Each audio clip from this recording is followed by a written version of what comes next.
Follow us, man. Make sure you stay on point. Y'all ready to laugh? Say yeah. Y'all ready? Say hell yeah. I'm gonna get right to the business. Y'all keep it going for my man. He drove all the way from Queens, originally from Georgia, back in his home state. My man Purnell, Holloway, is in the building. Clap it up for the Academy. Purnell.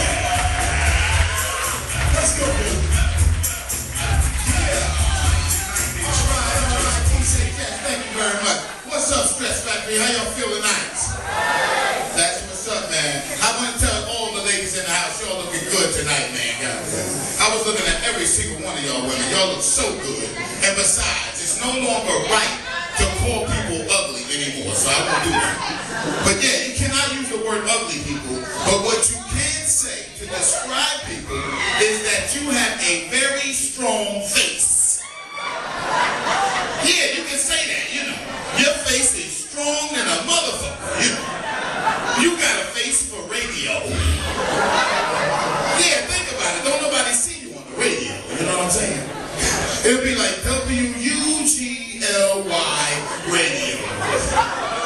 Yeah, that'll be the station where they play only the hottest songs by the ugliest artist. Yeah, soon you turn this shit on, right? Oh, baby, you got what I need, right?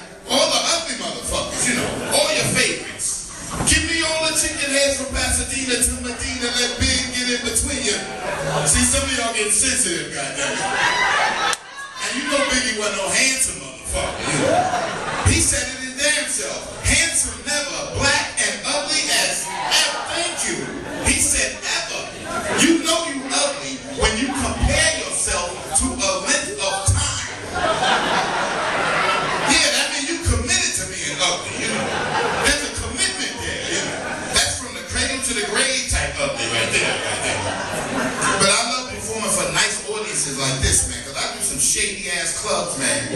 I was in Brooklyn last night. Anybody here from Brooklyn before I go too far? Oh, Brooklyn, man. I love that borough, but man, that's a fucked up borough. I swear to God. You know, they got the type of clubs, they'll let you bring your weapon in the club. Yeah, you can bring your gun inside the club, but you gotta check the bullets at the door. Ain't that a bitch, you know? And when you travel, man, that's what I do. I travel. So when I'm in Brooklyn, man, I see all these people out there hustling. Everybody got to hustle. There was a homeless guy, right? He was at the traffic light. This brother had a cardboard sign, right? The sign said, "Are you tired of people asking you for change?" I said, hell yeah. This brother flipped the sign over. The shit said, "Then give dollar bills." I said, come on and get this goddamn dollar, man. You hustling your fucking ass off out here. You deserve this money, you know. Shit, it's hard out here for everybody right about now, though, right? Recession or not, it's tough out here and shit. Anybody here drawing an unemployment check as we speak? Clap it up for that shit. Nobody here unemployed? I'm the only motherfucker here without a job. See, I don't mind being out of work as long as you got that check coming, you know. You ever notice this? People who ain't got no job, they don't appreciate the days of the week like you do, you know. Like you work Monday through Friday, you look forward to Saturday, right? You know what I'm saying? Saturday is a big deal. But to a nigga with no job, every day is Saturday. And then a bitch, it don't matter. Sunday, Monday, Tuesday, Saturday, Wednesday, Saturday, Thursday, Saturday. They don't give a fuck. Every day is fucking Saturday to these goddamn people, you know. Yeah, man. And I'm gonna tell you one other thing, man. When you get laid off, fellas, I don't know if you ever had that situation happen, but black people, we can't just get laid off. You know what I'm saying? I got white friends that I used to work with. These fucking guys, they get laid off. They call home. Their woman is very supportive. Very supportive. Yeah, phone call me just like this. Hello? He be like, hey, Barbara, how you doing? Yeah, look here, Barb. I got some bad news. I'm getting laid off today. See, Barbara say shit like, don't you worry about it, Harold. You come on home and I'll fix you your favorite meal. That's how Barbara handled the situation. Let me call home and tell my woman I just got laid off. Totally different response.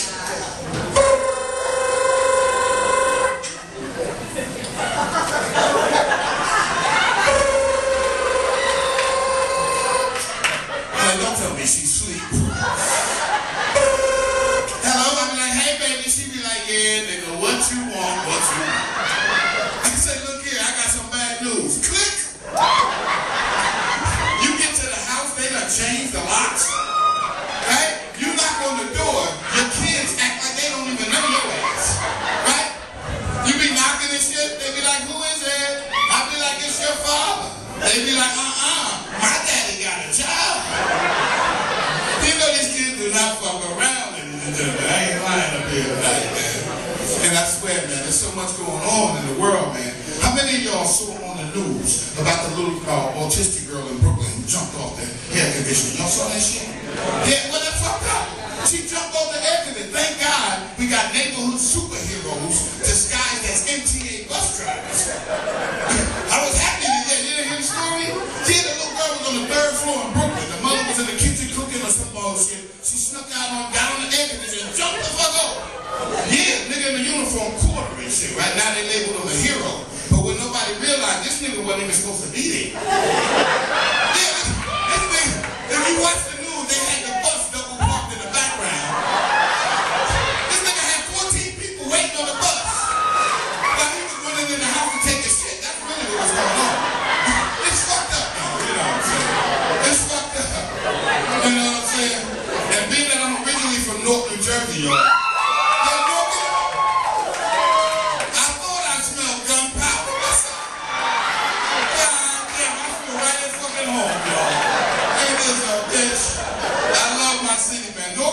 City, but I had to get the fuck out.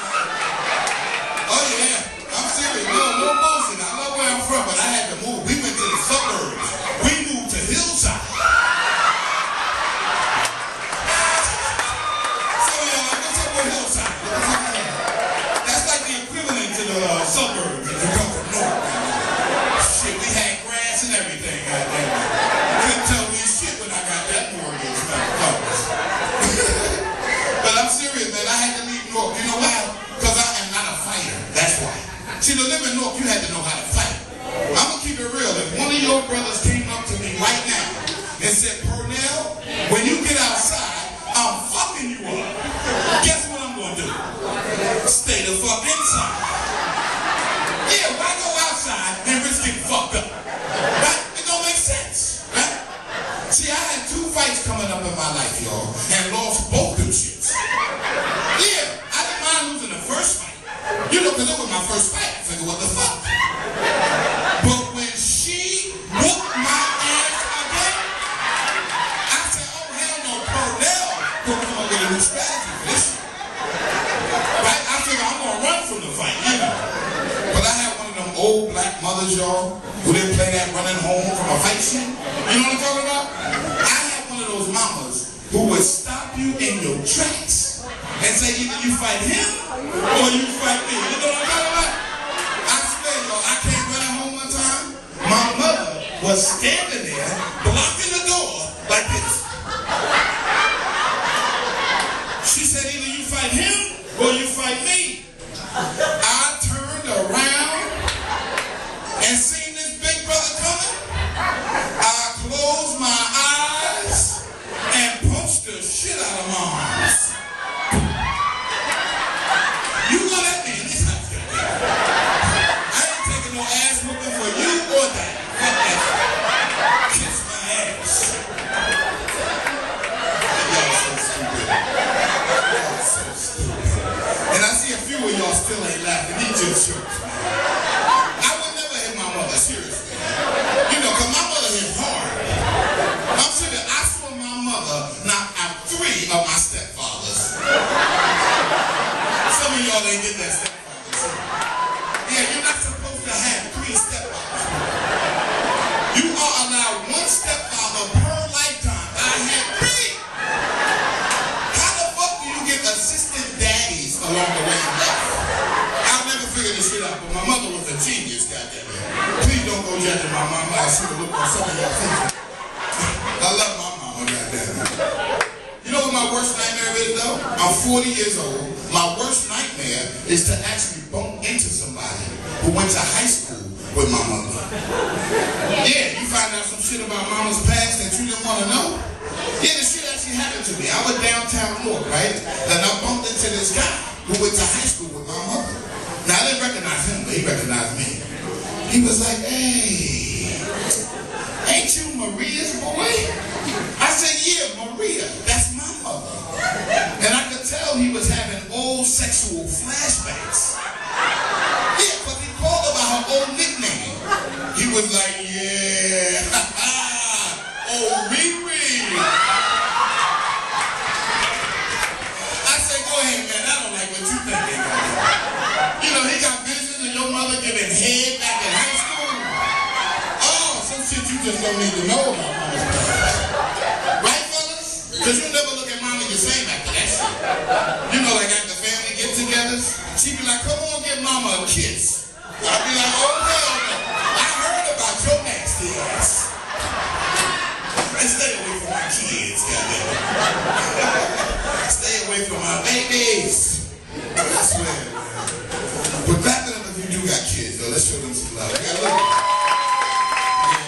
I almost ain't making here tonight, ladies and gentlemen. I'm gonna tell you the truth. I almost got stuck babysitting, goddamn. You ever have a babysitter flake out on you at the last minute and shit?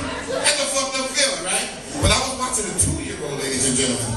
I don't know when the last time you watched a 2-year-old, but a 2-year-old will wear your ass out. Yeah, you need like 5 Red Bulls to keep up with their little ass, right? Because when they come to your house, they got their fingerprints on all your shit. Everything in your house, a 2-year-old will touch every goddamn thing, right? Remote control, car keys, batteries, dildo, they don't give a fuck. Right? They touching everything and shit, right? And then you find yourself saying this shit. As an adult watching a 2-year-old, you say this shit all day long. Watch this.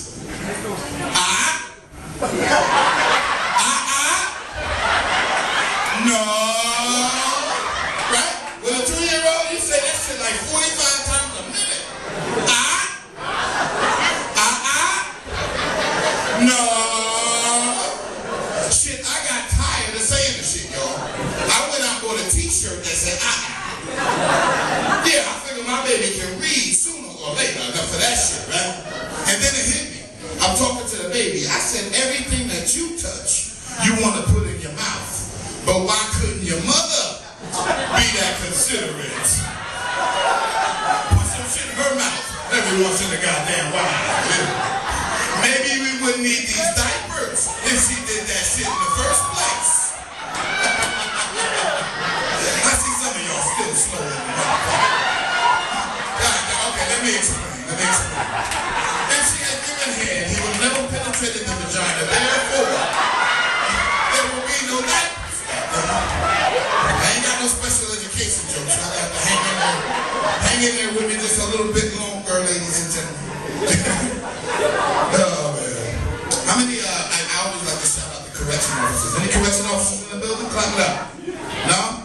Good, because I got a lot of family that's locked up right now. You ever feel like an inmate when you go to the prison yourself to visit family?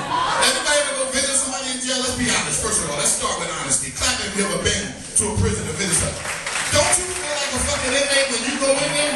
Right? Because you go in there, they make you empty your pockets, right? You taking your shoes off, you're going through metal detectors. You like, shit, I work in the hospital. I'm good. That nigga's the one that's fucked up. Right? They make you feel violated and shit, right? But my son just recently got locked up. 22 years old, hard-headed as hell. Ain't nothing I can do about it, right? Don't you know this nigga called me up? He said, Daddy, I need $1,000 to get out. I said, shit, how much it costs to get in there? Did you make reservations? I told you a hard head make a soft cellmate, motherfucker. I watch Locked Up Raw. You ain't gotta convince me. I ain't going in that motherfucker. I'm serious. If you ever watch Locked Up Raw, that's where after 2 or 3 episodes of that shit, you paying all your parking tickets, yo. I don't even jaywalk no more. I ain't fucking around, you know. But my son, right, while he was in there, he told me a weird story. He said that one of his friends came to visit him and they got locked up their damn self. Right? Ain't that fucked up? So I asked him, I said, wait, explain to me what happened. He said, Daddy, when my friend came to visit me, he got caught trying to smuggle blueberries into the prison. I said, nigga, that's blackberries.